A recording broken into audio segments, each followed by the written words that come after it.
Police દ્વારા સમગ્ર વિસ્તારમાં મેગા સર્ચ ઓપરેશન હાથ ધરવામાં આવ્યું હતું। પોલીસ દ્વારા અલગ અલગ ટીમો બનાવવામાં આવી હતી, જ્યાં પાંડેસરા પોલીસ દ્વારા 15 જેટલા બોગસ તબીબોને ઝડપી પાડવામાં આવ્યા છે। પોલીસે અલગ અલગ ઇન્જેક્શન સિરપ મળી કુલ 59,000નો મુદ્દામાલ કબજે કર્યો હતો।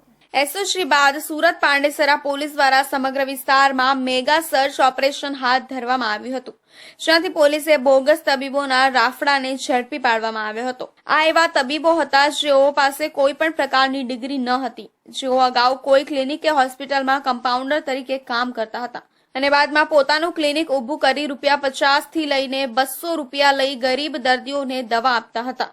હાલ તો સમગ્ર મામલે પાંડેસરા પોલીસ દ્વારા 15 જેટલા બોગસ તબીબોને ઝડપી પાડવામાં આવ્યા છે।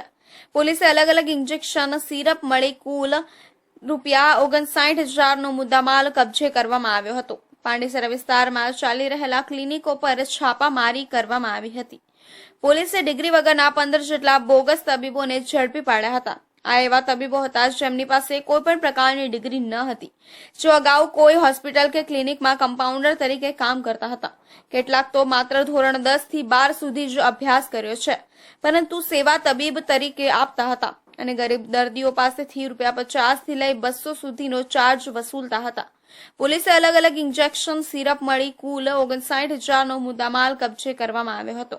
ઉલ્લેખનીય છે કે અગાઉ એસઓજી પોલીસ દ્વારા આ જ રીતે મેગા ઓપરેશન હાથ ધરવામાં આવ્યું હતું, જેમાં લિંબાયત અને પાંડેસરા વિસ્તારમાંથી ડઝનો બોગસ તબીબોને ઝડપી પાડવામાં આવ્યા હતા।